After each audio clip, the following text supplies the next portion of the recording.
పరిశుద్ధ గ్రంథమైన బైబిల్లోంచి అపోస్తలుడైన పౌలేసినటువంటి పునాదిలో ఉన్న 6వ రాయి గురించి మనం ఒకసారి ధ్యానం చేస్తే, మృతుల పునరుద్ధానం అనే ఒక మాట మనకి కనిపిస్తుంది. మృతుల పునరుద్ధానం గురించి చాలా క్లియర్‌గా పరిశుద్ధ గ్రంథంలో రాసుంది. మృతుల పునరుద్ధానానికి సంబంధించిన ఈ రాయి పౌలు పునాదిలో పెట్టాడు. మృతులందరికీ కూడా పునరుద్ధానం జరగబోతుంది. ప్రభునందు నిద్రించిన ప్రతి ఒక్క వ్యక్తి కూడా తిరిగి లేవబోతున్నాడు.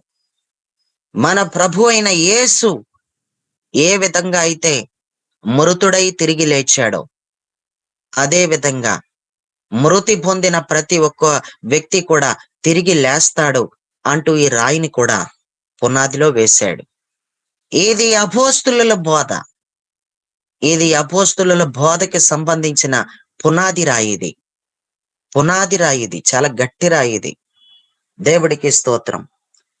అందుకే అపోస్తులుడైన పౌలు గారు ఏమన్నాడంటే, ఆయన కొరింథీయులకు రాసిన పత్రికలో కొరింథీలో ఉన్నటువంటి ప్రజలతో ఆయన ఏమన్నాడంటే, మీలో కొందరు మృతుల పునరుద్ధానం లేదని ఎట్లు చెప్పుకుంటున్నారో, మీరు ఎలా చెప్పుకుంటున్నారు అసలు? మృతుల పునరుద్ధానం లేదని చెప్పుకుంటున్నారు మీరు అని అన్నాడు. కొరింథీయులకు రాసిన మొదటి పత్రిక 15వ అధ్యాయం 12, 13 వచనాలు గనక చదివితే, మీలో కొందరు మృతుల పునరుద్ధానం లేదని ఎట్లు చెప్పుచున్నారు? మృతుల పునరుద్ధానం లేని ఎడల క్రీస్తు కూడా లేపబడి ఉండలేదు అన్నాడు. మ్యూట్లో పెట్టేసుకోండి, సమయం లేదు కదా, నేనే చదివేస్తాను. చదువుకున్నటువంటి వాక్య భాగంలో ప్రియులరా, అమ్మ మ్యూట్లో పెట్టేసుకోండి, మీ వాయిస్ బ్రేక్ అవుతుంది, మ్యూట్లో పెట్టేసుకోండి. Praise the Lord. పరిశుద్ధ గ్రంథమైన బైబిల్లో ఎంతో క్లియర్గా మనకి ఈ మాట కనపడతా ఉంది. మృతుల పునరుద్ధానం లేని ఎడల క్రీస్తు కూడా మరి మృతులలో నుండి లేవలేనట్టే, క్రీస్తు కూడా లేపబడలేనట్టే అంటూ క్లియర్గా చెప్పాడు. మృతుల పునరుద్ధానం లేపవడం ఏంటి? మన ప్రభు అయిన యేసు ప్రియులరా, ఆయన చనిపోయి తిరిగి లేచాడు అని మనలో ప్రతి ఒక్కరం కూడా నమ్మాలి. మన ప్రభు అయిన యేసు ఆయన చనిపోయి తిరిగి లేచాడు. ఆయన చనిపోయి తిరిగి లేచినట్టుగా మనకి ఆధారాలు ఎన్నో కనిపిస్తా ఉన్నాయి. దేవుడికి స్తోత్రం. మనకి గొప్ప గొప్ప వ్యక్తులు ఎందరో చనిపోయారు, కానీ మృతులలో నుండి ఎవ్వరూ లేవలేదు. ప్రథమ ఫలంగా క్రీస్తే లేసాడని వాక్యలో రాసుంది. గొప్ప గొప్ప వాళ్ళు అందరూ చనిపోయారు. చాలా జాగ్రత్తగా వినాలి ఇక్కడి నుంచి. ఈజిప్ట్ దేశంలో కైరో అనే నగరంలో గీజా అనే ప్రాంతంలో ఫరో శవాలను పెట్టే పిరమిడ్స్ ఉంటాయి. వాటి లోపలికి వెళ్ళడానికి ఒక చిన్న రంధ్రం ఉంటుంది. ఆ రంధ్రంలోంచి పైకి వెళ్తే ఆ పైన ఒక పెద్ద గది ఉంటుంది. అందులో ఫరో శవాలను పెట్టేవారు. ఫరోల యొక్క అతిశయం ఏంటంటే, మేము సూర్యదేవుని అవతారులం అని అంటారు. అమున్రా అనే దేవుని అవతారులమని ఆ రోజుల్లో ఫరోలు చెప్పుకుంటూ ఉండేవారు. అందరూ కూడా వీళ్ళని గొప్పవారు అని, పూజార్హులు అని పిలిచేవారు. ఎంతగా పూజార్హులని పిలిపించుకున్న ఫరోలు ఒకరోజు చనిపోతే వాళ్ళ పిరమిడ్స్ లో ఆ రంధ్రంలోంచి పైకి వెళ్తే ఒక గదిలో వాళ్ళని పెట్టేశారు. ఆ గదిలో పెట్టబడిన ఆ పిరమిడ్స్ లో పెట్టబడినటువంటి ఫరో శవాలు ఆ గదిలో ఎలా అయితే పెట్టారో అలాగే ఉన్నాయి. అంటే మరణ బంధకములను తెంపుకొని బయటికి రాలేకపోయారు. ఫరోలు ఎవరు కూడా మరణాన్ని జయించలేకపోయారు. ప్రియులరా, ఒక్కరు కాదు, ఇద్దరు కాదు, గొప్ప గొప్ప వ్యక్తులందరూ చనిపోయారు. ప్రపంచ చరిత్రలో గొప్ప పేరు కలిగిన రాజు కోరేష్ రాజు, చరిత్రలో సైరాస్ అని అనబడే ఈ రాజు ఇజ్రాయేలీలకు బబులోను దేశంలో నుండి విడుదల ప్రకటించినటువంటి రాజు. ఇజ్రాయేలీలకు బబులోను దేశం నుండి విడుదల ప్రకటించాడు. ఈ రాజు ప్రాముఖ్యమైన స్థానమును సంపాదించుకున్న పారసీకపు రాజు ఈ కోరెష్ రాజు. ఈ రాజు కూడా ఇంత గొప్ప స్థానాన్ని సంపాదించుకున్న ఈ రాజు, ఇతను కూడా చనిపోయాడు. తర్వాత ఈ రాజుని ఇరాన్ అనే దేశంలో సమాధి చేశారు. ఆ సమాధి ఇప్పటికీ కూడా ఉంది, కానీ మూతపడే ఉంది. ఇరాన్ అనే దేశంలో సమాధి చేయబడినటువంటి ఇంత గొప్ప స్థానాన్ని సంపాదించుకున్నటువంటి కోరెష్ రాజు సమాధి నేటికి అలాగే ఉంది. సమాధిలో నుంచి మరణ బంధకములు తెంపుకొని బయటికి రాలేకపోయాడు. మన ప్రభు అయిన యేసు ఎలా అయితే మరణ బంధకముల నుంచి బయటకు వచ్చేసాడో, మరణ బంధకముల నుంచి బయటికి రాలేకపోయారు. పరిశుద్ధ గ్రంథం ప్రకారం మన ప్రభు అయిన యేసు మరణమును జయించిన వాడు అని మనకు అర్థమవుతుంది. మరొక వ్యక్తి గురించి నేను చెప్తాను. 2-3 వ్యక్తుల గురించి చెప్పి నేను ముందుకెళ్తాను. జగదేక వీరుడిగా పిలువబడిన అలెగ్జాండర్ ది గ్రేట్, ప్రపంచాన్ని గడగడలాడించినటువంటి వ్యక్తి. ఈయన తన 33వ ఏట చనిపోయాడు. మొట్టమొదటిగా ఇతను చనిపోయిన తర్వాత ఈజిప్ట్ దేశంలో మెనిసిస్ అనేటువంటి ఒక ప్రాంతంలో ఇతన్ని సమాధి చేశారు. ఆ తరువాత సమాధిని తీసుకొచ్చి ఈజిప్ట్ లో అలెగ్జాంద్రియా అనేటువంటి ప్రాంతంలో ఉంచారు. వాస్తవానికి ఈ అలెగ్జాండర్ గ్రీస్ దేశానికి చెందిన వాడైనప్పటికీ కూడా ఇతని సమాధి మాత్రం ఈజిప్ట్ దేశంలో అలెగ్జాంద్రియా అనేటువంటి ప్రాంతంలో రాతి సమాధికి ఇతను పరిమితమయ్యాడు. రాతి సమాధిలో మరణ బంధకములు తెంపుకొని బయటికి రాలేకపోయాడు. ఇప్పటికీ కూడా అలెగ్జాండర్ సమాధికే పరిమితమై ఉన్నాడు. గొప్ప గొప్ప పేరుగాంచినటువంటి వ్యక్తులందరూ సమాధిలో నుండి బయటికి రాలేకపోయారు, సమాధికే పరిమితమైపోయారు. అలెగ్జాండర్ కూడా మరణ బంధకములు తెంపుకొని బయటికి రాలేకపోయాడు. ఇక్కడి నుంచి కొంచెం చాలా జాగ్రత్తగా వినండి. మరొక వ్యక్తి గురించి కూడా చెప్తాను. నేపాల్ అనే దేశంలో లుంబిని అనే నగరంలో జన్మించిన సిద్ధార్థ అనబడే వ్యక్తి, అనగా గౌతమి బుద్ధ అని పిలువబడి ఈ రోజు ప్రపంచంలో కొంతమంది బుద్ధుణ్ణి దేవునిగా ఆరాధన చేస్తా ఉంటారు. మన ఆసియా ఖండంలో కొన్ని ప్రాంతములలో, కొన్ని దేశాలలో బుద్ధుడిని దేవునిగా పూజిస్తూ ఉంటారు. ఇలా ఆరాధింపబడుతున్న గౌతమి బుద్ధుడు కూడా ఒకరోజు చనిపోయాడు. ఉత్తరప్రదేశ్ లో కుషినగర్ అనే ప్రాంతంలో గౌతమ బుద్ధుడిని సమాధి చేశారు. గౌతమ బుద్ధుడు కూడా, ఎంతగా దేవుడిగా కొలవబడిన గౌతమి బుద్ధుడు కూడా మరణ బంధకముల నుంచి బయటికి రాలేకపోయాడు. ఆయన కూడా సమాధికే పరిమితమై ఉన్నాడు. ప్రియులరా, మరొక వ్యక్తి గురించి కూడా చెప్తాను. మన భారతదేశానికి స్వతంత్రాన్ని తీసుకుని వచ్చిన సమర యోధులలో ఒక యోధుడు మహాత్మా గాంధీ గారు. మహాత్మా గాంధీ గారి యొక్క సమాధి ఢిల్లీలో రాజ్ఘాట్ అనేటువంటి ప్రాంతంలో ఉంది. సరోజినీ నాయుడు అనబడే స్వతంత్ర సమర యోధురాలు మహాత్మా గాంధీ గారి యొక్క సమాధి వద్దకు వెళ్ళి, ఓ గాంధీ, యేసు ప్రభు 3వ దినమున సమాధి నుండి తిరిగి లేచినట్టు బయటికి రా, ఓ గాంధీ బయటికి రా అంటూ ఆమె చాలా గట్టిగా సమాధిని జయించి బయటికి రా, యేసు ప్రభు బయటికి వచ్చినట్టు సమాధిని జయించి బయటికి రా అంటూ చాలా పెద్దగా కేకలు వేసేసింది. భారతదేశం అంతా కూడా ఇప్పటికే నేను గొప్పవానిగా చూసేస్తుంది. ఓ గాంధీ, నువ్వు బయటకు వస్తే చాలు, ఇంక నేను దేవునిగా కూడా కొలిచేస్తుంది.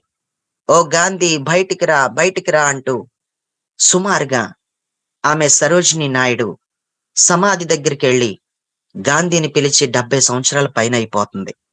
కానీ నేటికి గాంధీ గారి సమాధి అక్కడే ఉంది. ఢిల్లీలో రాజ్ఘాట్ ప్రాంతంలో గాంధీ గారు సమాధికే పరిమితమై ఉన్నాడు. మరణ బంధకములను తెంపుకొని ఎవ్వడునూ బయటికి రాలేకపోయాడు. మంచి పేరుగాంచిన భక్తులెవ్వరూ కూడా సమాధిలో నుండి బయటికి రాలేకపోయారు. సమాధిని గెలవలేకపోయారు. ప్రియులారా, ఈ మాటను వింటుంటుండగానే మీకేమర్థం అవ్వాలంటే, మన ప్రభు అయిన యేసు ఎలాగైతే మృతులలో నుండి తిరిగి లేచాడో, మనలో ప్రతి ఒక్కరిని ఆయన తిరిగి లేపబోతున్నాడు. తిరిగి లేపే గొప్ప కార్యం, తిరిగి లేపే గొప్ప అద్భుతం మన ప్రభు అయిన యేసు ద్వారానే జరగబోతుంది. మృతులందరికీ కూడా పునరుద్ధానం జరగబోతుంది. సమాధులు తెరవబడబోతున్నాయి. సమాధులు తెరవబడతాయి. మన ప్రభు అయిన యేసు సమాధి ఎలాగైతే తెరవబడిందో అలా సమాధులు తెరవబడతాయి. మృతుల పునరుద్ధానం లేదని మీరెలా చెబుతారు అంటూ కొరింథీలో ఉన్నటువంటి వాళ్ళలో చిన్న కలహం ఏదో వచ్చింది. ఈ సబ్జెక్ట్ మీద కొంచెం వాళ్ళలో ఏదో కొంచెం అనుమానం ఉండింది. ఈ అనుమానానికి చాలా స్పష్టమైన క్లారిటీ ఇచ్చాడు. క్రీస్తు కూడా లేపబడలేనట్టే మృతుల పునరుద్ధానమే జరగకపోతే అని స్పష్టమైన క్లారిటీ ఇచ్చాడు. ప్రియులరా, అసలు పునరుత్థానం అంటే ఏంటో అది కూడా నీకు తెలిసి ఉండాలి. అసలు పునరుత్థానం అంటే ఏంటి అంటే, బైబిల్లో పునరుత్థానం అని అన్వయించబడిన ఈ పదం ఆనస్టాసిస్ అనేటువంటి గ్రీకు పదం నుండి వచ్చింది. హానస్టాసిస్ అనే పదానికి అర్థం లేవడం లేదా మరలా నుంచోవడం అనే అర్థాలున్నాయి. పునరుద్ధానమైన ఒక వ్యక్తి మరణం నుండి బ్రతికి ఇంతకు ముందులాగే మరలా జీవిస్తాడు. ఇంతకు ముందరలాగే మరలా నిలబడతాడు. మృతుల పునరుద్ధానం జరిగిన తర్వాత ఒక వ్యక్తి బ్రతుకున్నప్పుడు భూమి మీద ఎలాగైతే నిలబడ్డాడో అలాగే నిలబడతాడు. ఇది వరకు చనిపోనప్పుడు భూమి మీద బ్రతికి ఉంటుండగా ఎలాగైతే తిరిగాడో అలాగే తిరుగుతాడు. కానీ మహిమ దేహంతో నిలబడతాడు. కానీ మహిమ దేహం ఇవ్వబడుతుంది. ఇది పునరుత్థానం అంటారు. ఇదివరకులాగే మనిషి నిలబడిపోతాడంతే. ఇదివరకులాగే మనిషి తిరుగుతాడు. ఇదివరకులాగే మనిషి కదులుతాడు. అది పునరుత్థానం అంటారు దాన్ని. దేవుడికి స్తోత్రం. ఈ పునరుత్థానం గురించి బైబిల్లో చాలా క్లియర్ గా కొన్ని విషయాలు రాసున్నాయి. 2 రకాల పునరుద్ధానాలు జరగబోతాయి ఈ భూమి మీద అనే విషయం అద్భుతమైనటువంటి సత్యం ఇది. ఈ భూమి మీద 2 పునరుద్ధానాలు జరగబోతున్నాయి. ఆ 2 పునరుద్ధానాలకి 2 పేర్లు కూడా పెట్టబడ్డాయి. ప్రియులరా, జీవ పునరుద్ధానం అంటూ ఒక పునరుద్ధానం ఉంది. అంటే తీర్పు పునరుద్ధానం అంటూ తీర్పు పునరుద్ధానం ఒకటి ఉంది. జీవ పునరుద్ధానానికి లేచి నుంచుంటారు. తీర్పు పునరుద్ధానానికి కూడా లేచి నుంచుంటారు. తీర్పు పునరుద్ధానంలో ఎవరిని ఎక్కడికి తోలేయాలో అక్కడికి తోలేస్తాడు. జీవ పునరుద్ధానంలో నుంచున్న వారిని జీవంలోకి తోలేస్తాడు. అందుకే పునరుద్ధానాలకే ప్రాముఖ్యంగా 2 పేర్లు ఉన్నాయి. 2 రకాలుగా పునరుద్ధానాలు కనపడతాయి. అంటే భూమి మీద 2 పునరుద్ధానాలు జరగబోతున్నాయి. అంటే 2 సార్లు ప్రాముఖ్యంగా సమాధులు తెరవబడతాయి. ఎవరెవరికి సమాధులు తెరవబడతాయి అనేది ఈ సబ్జెక్ట్ పూర్తిగా విన్నప్పుడు మీకు స్పష్టమైన క్లారిటీ వస్తుంది. యోహాను సువార్త 5:29 నేను చదువుతాను. ఇంక మీలో ఎవరో చదవద్దు. యోహాను సువార్త 5:29లో ఇలా రాస్తుంది: మేలు చేసిన వారు జీవ పునరుద్ధానమునకును, కీడు చేసిన వారు తీర్పు పునరుద్ధానమునకును బయటకు వచ్చేదరు అంటూ 2 పునరుద్ధానాల కోసం ఇక్కడ రాసుంచాడు. మేలు చేసిన వారంట వాళ్ళంట జీవ పునరుద్ధానానికి బయటకు వస్తారంట. ఆ తర్వాత కీడు చేసిన వాళ్ళు కూడానంట తీర్పు పునరుద్ధానానికి బయటకు వస్తారంట. ఇద్దరికీ ఒకేసారి పునరుత్థానం జరగదు. మేలు చేసిన వారికి అంటే జీవ పునరుద్ధానం మొదట జరుగుతుంది.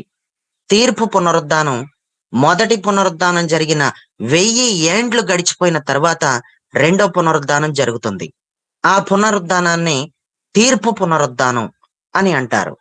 ప్రియులరా, ఇక్కడ యోహాను సువార్తలో 2 పునరుద్ధానాలు ఉంటాయి అని చెప్పినట్టుగానే అపోస్తుల కార్యాల గ్రంథంలో కూడా 2 పునరుద్ధానాలు ఉంటాయని అపోస్తుల కార్యాల గ్రంథంలోను, దానియేలు గ్రంథంలోను వాక్యం సుమారుగా 2, 3 రిఫరెన్సులతో ఇమిడి ఉందంటే ఖచ్చితంగా అది కన్ఫర్మ్ గా మనం నమ్మాల్సిందే. 2, 3 గ్రంథాలలో మనకి ఖచ్చితంగా ఈ యొక్క వాక్య భాగాల్ని చదువుతాం.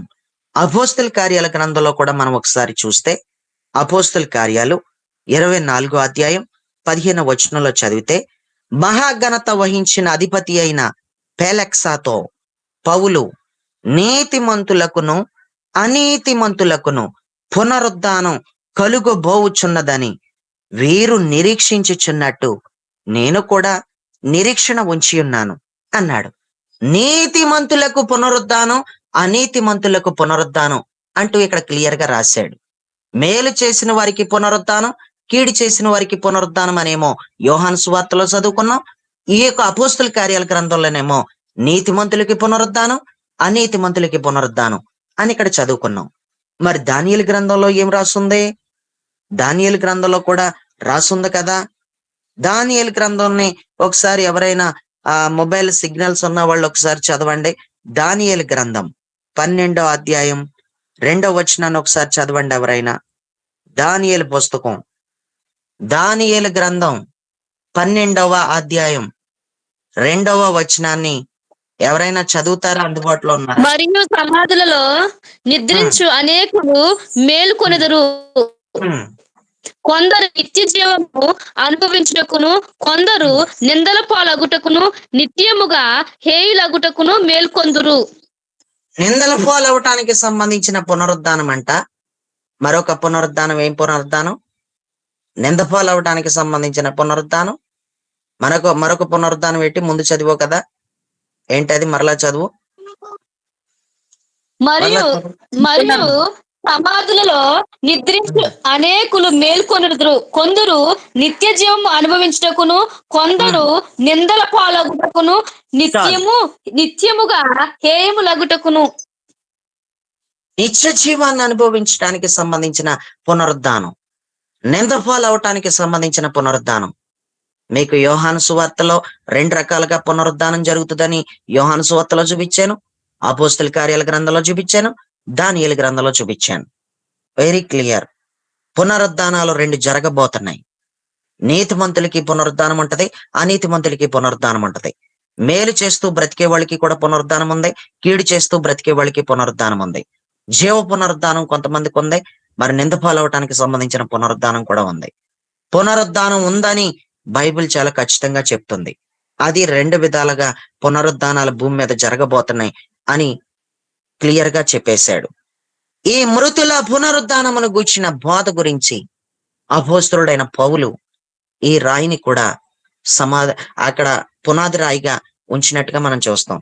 సమాధి నుండి మన ప్రభు అయిన యేసు లెగుస్తాడని దీన్ని ఉద్దేశించి ఈ మృతుల పునరుద్ధానమును గూర్చిన రాయి మరి పునాది రాయిగా పెట్టినట్టుగానే మనం స్పష్టంగా చూస్తా ఉన్నాం.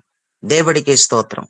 ప్రియులరా, మృతుల పునరుద్ధానం గురించి అపోస్తలుడైన పౌలు ఏథెన్స్ వారు దగ్గరికి వెళ్ళినప్పుడు మృతుల పునరుద్ధానం గురించి చెప్పాడంట.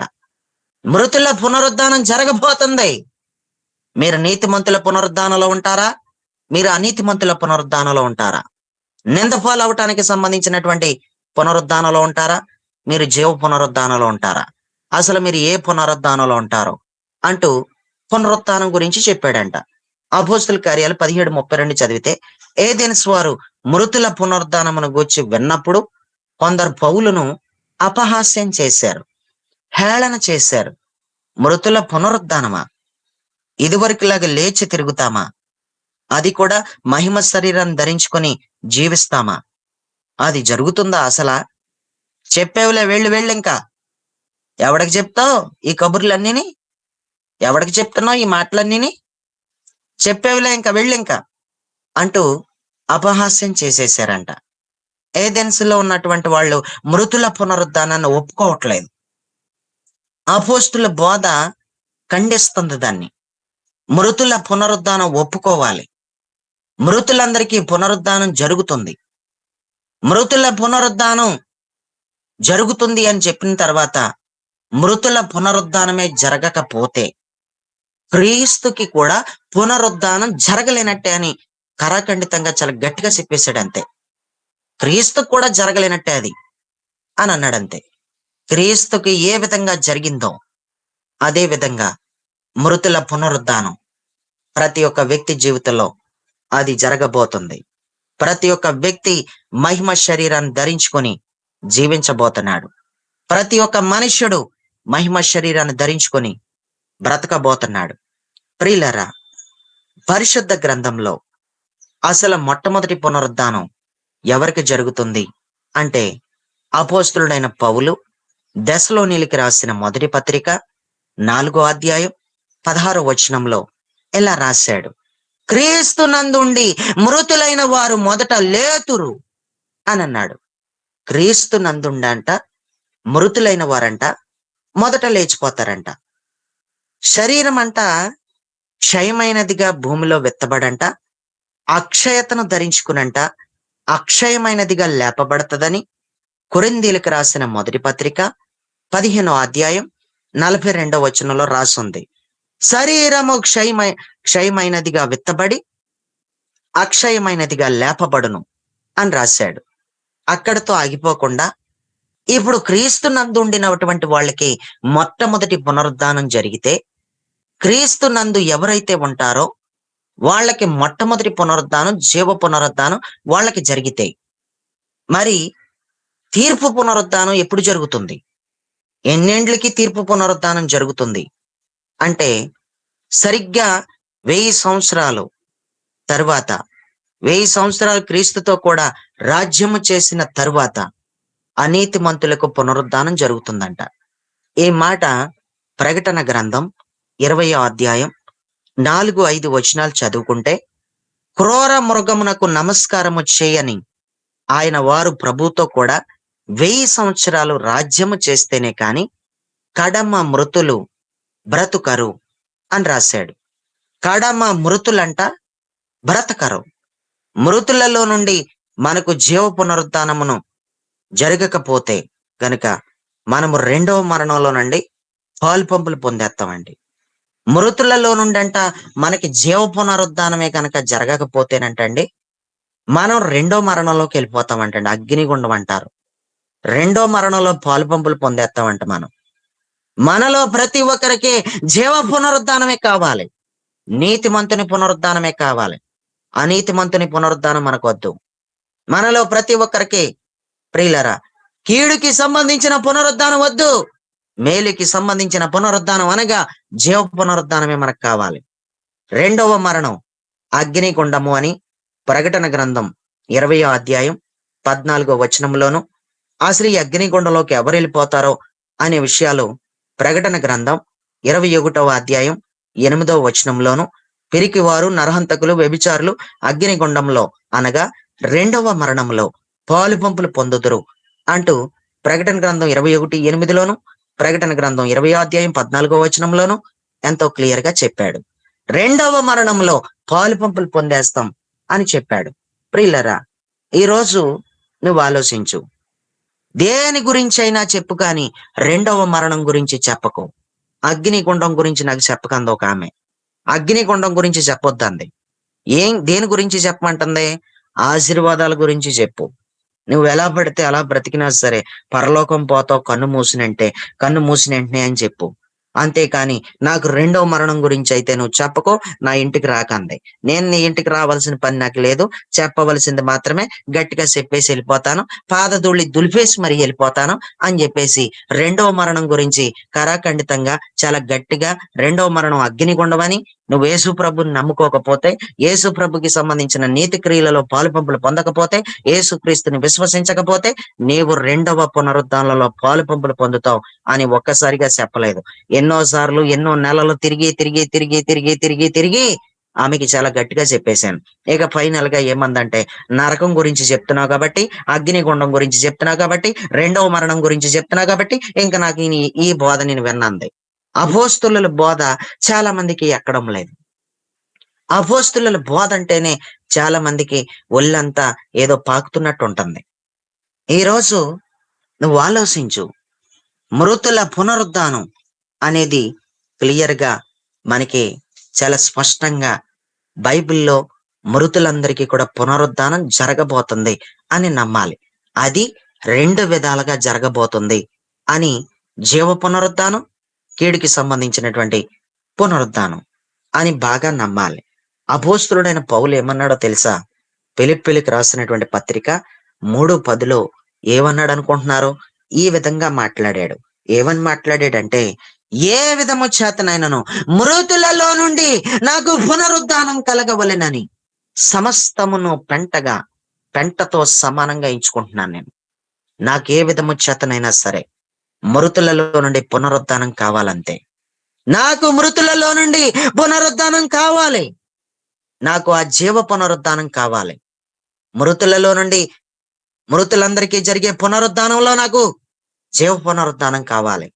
ఆ పునరుద్ధానం నాకు కలగడం కోసం, నేను నీతిమంతుడిగా మారిపోవడం కోసం సమస్తమును పెంటగా ఎంచుకుంటున్నాను. ప్రతి దానిని పెంటగానే నేను చూస్తున్నాను అని అన్నాడు.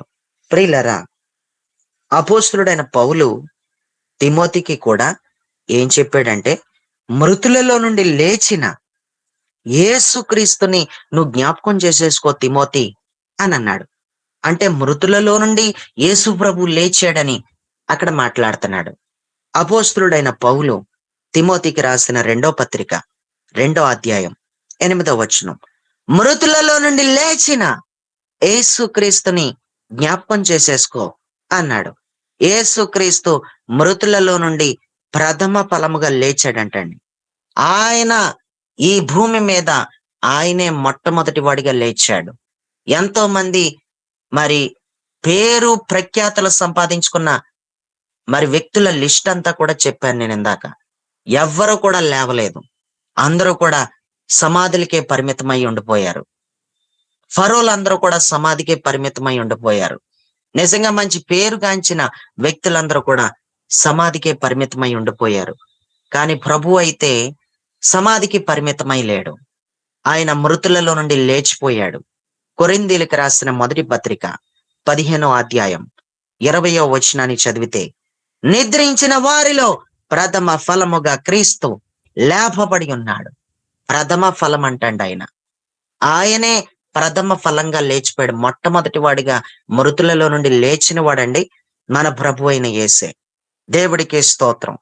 ప్రియులరా, ప్రభు వచ్చినప్పటికీ మనలో ప్రతి ఒక్కరికి మరి కడబోర వినబడుతున్నప్పుడండి, కడబోర ఏదైతే ఉందో అది వినబడినప్పుడు అంటండి రెప్పపాటున మారిపోతాం. ఒక మాటలో చెప్పాలంటే, మన ప్రభు వచ్చినప్పుడు మృతుల పునరుద్ధానం అంటే సమాధులు తెరవబడతాయి అని చెప్పాడు కదా. సమాధిలోకి మనం దిగిపోనప్పుడు మన ప్రభువే వచ్చినప్పటికీ మనం బ్రతికే ఉన్నాం అనుకోండి.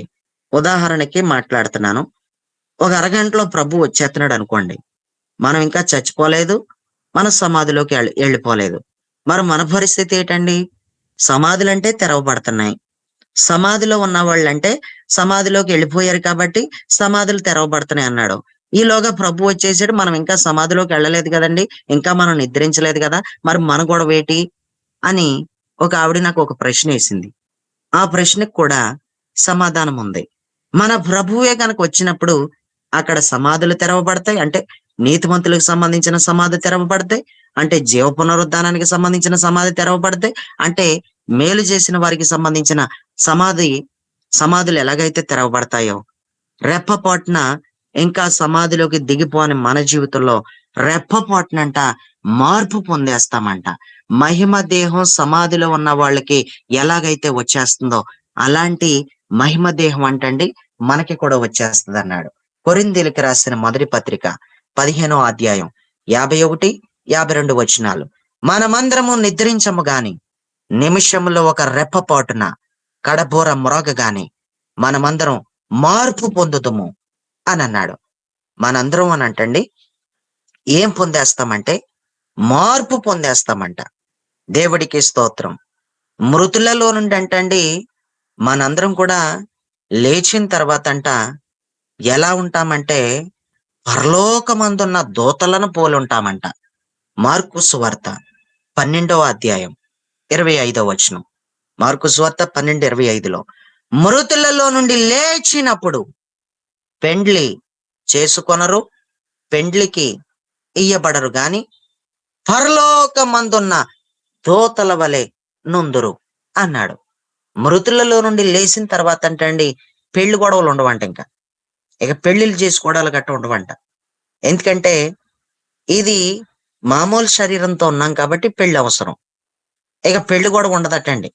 మృతుల పునరుద్ధానం జరిగిన తర్వాత, బ్రదర్ ఇదివరకులాగే మనిషి నుంచుంటాడని చెప్పావు కదా, ఇదివరకులాగే మనిషి కదలడం అంతా మామూలే అని చెప్పావు కదా, పెళ్లి కూడా మామూలేనా అంటే పెళ్ళిళ్ళు మాత్రమే ఉండవంట. పరలోకంలో ఉన్న దూతలను పోలుంటామంట మృతుల పునరుద్ధానం జరిగితే అంటూ క్లియర్గా రాశాడు. దేవుడికి స్తోత్రం. ఈ రోజు ఈ మాటలు వింటున్నటువంటి ప్రియులరా, మనలో ప్రతి ఒక్కరికి కూడా ఒక విషయం బాగా అర్థమై ఉండాలి. మృతుల పునరుద్ధానం నాకు జరుగుతుంది అనే ఒక నిరీక్షణ, ఎదురు చూపు మనకు ఉండాలి. ఎన్నెన్నో తప్పుడు బోధలు వస్తాయి. మృతుల పునరుద్ధానం లేదు, ఏమీ లేదు, అలాగే బోధిస్తారు. అది అబద్ధపు బోధ అని, ఈ నిజమైన బోధని అబద్ధపు బోధ అని అంటారు. అపోస్తుల బోధని తృణీకరిస్తారు. పరిశుద్ధ గ్రంథంలో ఉన్న తెగుళ్ళు వాళ్ళ మీదకి వచ్చేస్తాయి. ఉన్నది లేనట్టు, లేనిది ఉన్నట్టు మార్చకూడదు. ఉన్న దాంట్లోంచి ఏది తీసేయకూడదు, లేనిది ఏది కూడా అందులో కలపకూడదు. అలా కలిపితే తెగుళ్ళు వచ్చేస్తాయి అని క్లియర్ గా ఇదివరకే ఎన్నో రిఫరెన్స్లు మీకు చూపించాను. ఈ మాటలు వింటున్నటువంటి ప్రియులరా, అసలు మృతుల పునరుద్ధానం వలన ప్రయోజనాలు ఏంటి అనే విషయాలు తర్వాత నెక్స్ట్ డే మనం మాట్లాడుకునే ప్రయత్నం చేద్దాం. ఇంకా సమయం అయింది కాబట్టి నేను ముగించేస్తున్నాను. నేను మరలా చెప్తున్నాను, అపోస్తులుడైన పౌలు పునాదిలో వేసినటువంటి ఇది 6వ రాయి. పునాదిలో ఉన్న 6వ రాయి మృతుల పునరుత్థానం. మృతుల పునరుత్థానం జరగబోతుంది. మృతులందరూ కూడా బ్రతకబోతున్నారు. అవి 2 విధాలుగా పునరుత్థానాలు జరగబోతున్నాయి. నీతిమంతులకి, అనీతిమంతులకి అంటూ పునరుద్ధానం జరగబోతుంది. క్రీస్తుతో కూడా మొదటి పునరుద్ధానం జరిగిన తర్వాత 1000 ఏండ్లు క్రీస్తుతో కూడా పరిపాలన చేసిన తర్వాత 2వ పునరుద్ధానం అంటే తీర్పుకి సంబంధించిన పునరుద్ధానం జరగబోతుంది అని క్లియర్ గా రాశాడు. ఈ మృతుల పునరుద్ధానం మనలో ప్రతి ఒక్కరూ విశ్వసించాలి. మన ప్రభు అయిన యేసుకి ఎలాగైతే పునరుద్ధానం జరిగిందో మనందరం కూడా అదే విధంగా తిరిగి లేపబడబోతున్నాం. మన ప్రభు వచ్చేసరికి అయితే మనం నిద్రించలేనట్లయితే రెప్పపోటున మనలో మార్పు వచ్చేస్తుంది. రెప్పపోటున ఈ శరీరం అంతా పోయి మహిమ శరీరంతో మనం ఎత్తబడిపోతామంతే. దేవుడికి స్తోత్రం. అలాంటి గొప్ప కార్యం మృతుల పునరుత్థానం ద్వారా జరుగుతుంది అని నేను మీకు అందరికీ మనవి చేస్తూ, ఈ మృతుల పునరుద్ధానం చాలా ఇంపార్టెంట్ అని, ఈ మృతుల పునరుద్ధానం గురించి పౌలు చెప్పిన మాటను బట్టి మనలో ప్రతి ఒక్కరికి మృతుల పునరుద్ధానం అంటే జీవ పునరుద్ధానం మనం పొందాలంటే మొత్తం సమస్తమును పెంటగా పౌలు గారిలాగా ఎంచుకుంటే తప్ప మనకి జీవ పునరుద్ధానం దొరకడం అంత చిన్న విషయం కాదు. మృతుల పునరుద్ధానాలలో జీవ పునరుద్ధానం పొందుకో. మృతుల పునరుద్ధానాలలో తీర్పు పునరుద్ధానంలో ఉండొద్దు. మృతుల పునరుద్ధానాలలో జీవపు పునరుద్ధానంలోనే నువ్వు ఉండాలని ఆయన కోరుకున్నాడు. అలా ఉంటే మనందరం కూడా ఆ నిత్య రాజ్యంలో ఎప్పుడు కూడా సుఖంగా, సంతోషంగా, సమాధానకరంగా మనం ఉండగలుగుతాం. దేవుడికి స్తోత్రం. ఈ మృతుల పునరుద్ధానానికి సంబంధించినటువంటి ఈ రాయి పునాదిలో రాయి. ఈ పునాది చాలా మందికి లేదు. పునాది లేకుండానే ఏదేదో చేసేస్తున్నారు. పునాది లేని బోధలో ఎన్నో వచ్చేసినాయి. కాబట్టి మందే పునాది మీద బోధ. అసలు పునాదిలో ఏదుందో తవ్వి బయటికి తీస్తాం మనం. అసలు పునాదిలో ఏం పెట్టాడు, పునాదిలో ఉన్న మెటీరియల్ ఏంటి అనేది మనం తవ్వి బయటికి తీసి మనం స్పష్టంగా ఈ బోధ అపోస్తుల బోధగా మనం పరిశుద్ధ గ్రంథంలో ఎలా అయితే ఉందో అదే విధంగా మనం ఫాలో అవుతూ మనం ముందుకెళ్ళిపోతున్నాం. కాబట్టి ఈ సత్యదేవుని మహిమ మినిస్ట్రీస్ లో నువ్వు చాలా ఆత్మీయంగా బలపడతావు, నువ్వు చాలా స్థిరపడతావు, నీకు అనేకమైన మర్మములు తెలియపరచబడతాయి, అనేక సత్యాలు నువ్వు తెలుసుకోగలుగుతావు. ఏ రోజు ఏ ప్రోగ్రామ్ లో మిస్ అవ్వకుండా ఆత్మీయంగా బలపడటానికి ఇష్టపడు. దేవుడు ఈ పరిశుద్ధమైన మాటలను దీవించి ఆశీర్వదించి మనందరి వినికిడిలో ఫలింపచేయునుగాక. Amen, amen.